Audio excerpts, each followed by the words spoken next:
जैसा कि किसी कॉम्प्लेक्स इक्वेशन के अंदर सॉल्व करने के लिए ज्यादातर बच्चे z की जगह a प्लस बी आई लिखते हैं।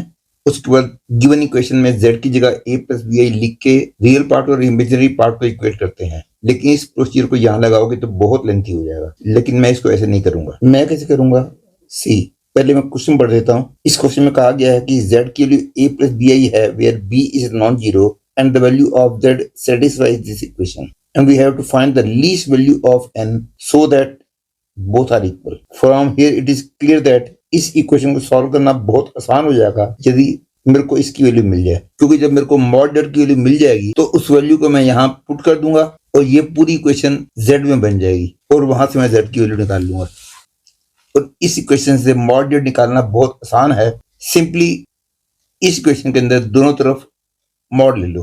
I will get mod z square equal to mod of z bar into 2 to power 1 minus mod z whole mod। ध्यान रहे इसके अंदर दोनों तरफ mod ले लूंगा तो I will get mod of z square, लेकिन मैंने लिखा है ये क्योंकि 2 का बाहर जाना अलाउड होता है।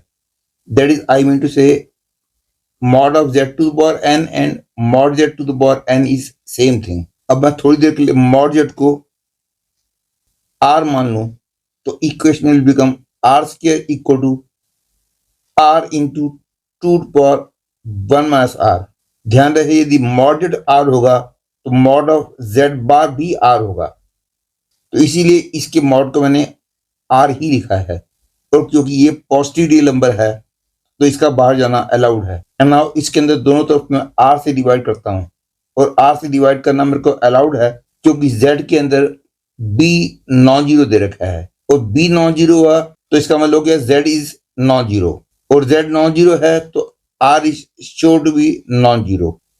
Hence in this case division by r is allowed, and now I will get r equal to 2 to the power 1 minus r। Note that r is a positive real number और हम जानते हैं कि यदि fx is equal to gx is some equation और यदि हमने इसके रूट्स निकालने हो, suppose this is the graph of fx, suppose this is the graph of gx, दोनों के ग्राफ जहां जहां कट करेंगे that is this point and this point, इन दोनों पॉइंटों के x कोऑर्डिनेट जो होंगे वो इसके रूट्स होंगे, ये आपको पता होगा। दैट इज ये ग्राफ और ये ग्राफ जहां जहां कट करेंगे उन पॉइंटों के x कोऑर्डिनेट इसके रूट होंगे, उतने इसके रियल रूट्स होंगे। Keeping this fact in mind to solve this equation, या ऐसे बोल सकते हो कि x equal to 2 to power 1 minus x को सॉल्व करने के लिए या तो हम ऐसे कर सकते हैं कि y इक्वल टू x और y equal to 2 to power 1 minus x का ग्राफ ड्रा करूं और फिर देखूं ये कि इसका ग्राफ और इसका ग्राफ कहां कहां कट करते हैं और जहां जहां कट करेंगे उन पॉइंटों के x कोऑर्डिनेट जो होंगे वो इसके रूट्स बन जाएंगे। लेकिन इसका ग्राफ ड्रा करना कईयों को थोड़ा सा मुश्किल लग सकता है, वैसे ज्यादा मुश्किल नहीं है, लेकिन इसको मैं थोड़ी सी सिंपल फॉर्म में लिख दूंगा तो मेरे लिए थोड़ा सा आसान हो जाएगा। दैट इज इस इक्वेशन को मैं ऐसे लिख देता हूं x by 2 equal to 2 to power minus x। अब y equal to x by 2 और y equal to 2 to power minus x, इनके ग्राफ ड्रा करना आसान है। Clearly y equal to x by 2 का ग्राफ ये वाला है और y equal to 2 to power minus x का ग्राफ, ये दोनों तो स्टैंडर्ड ग्राफ हैं, आपको पता ही होंगे।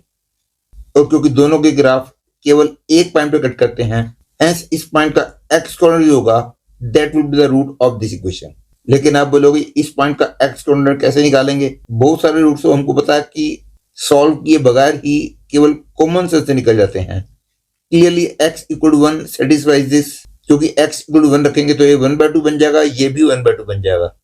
Hence I can say x equal to 1 is the root of this, that is इस पॉइंट का x कोऑर्डिनेट 1 होगा। दैट इज इस इक्वेशन के लिए r की वैल्यू 1 हो जाएगी और यदि r की वैल्यू 1 हो गई तो मतलब कि mod z की वैल्यू 1 हो गई। Then this equation will become z square equal to z bar into 2 to power 1 minus 1, that is z square equal to z bar.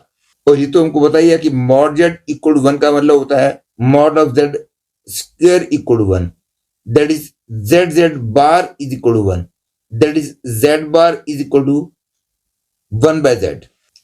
Hence this equation can be written as z square equal to 1 by z, that is z cube is equal to 1 और z cube equal to 1 का मतलब होता है z equal to 1 omega और omega square. लेकिन z equal to 1 को reject कर देंगे क्योंकि z इक्वल टू 1 का मतलब है 1 प्लस 0 आयोटा। लेकिन हमको दे रखा है कि यदि z की value a plus b iota वाली फॉर्म में है तो b should be non zero. तो z इक्वल टू 1 वाले केस में b 0 हो जाएगा, इसलिए this case will be rejected. z की वैल्यू ओमेगा होगी या ओमेगा स्क्वायर होगी। अब मैं पहले z की वैल्यू ओमेगा लेके चलता हूँ और पता लगाता हूँ कि n की किस लीस्ट वैल्यू के लिए ये दोनों बराबर हो जाएंगे। यदि मैं z के लिए ओमेगा इसके अंदर रखता हूँ तो I get omega to the power n is equal to omega plus 1 to the power n, that is omega to the power n is minus omega square to the power n।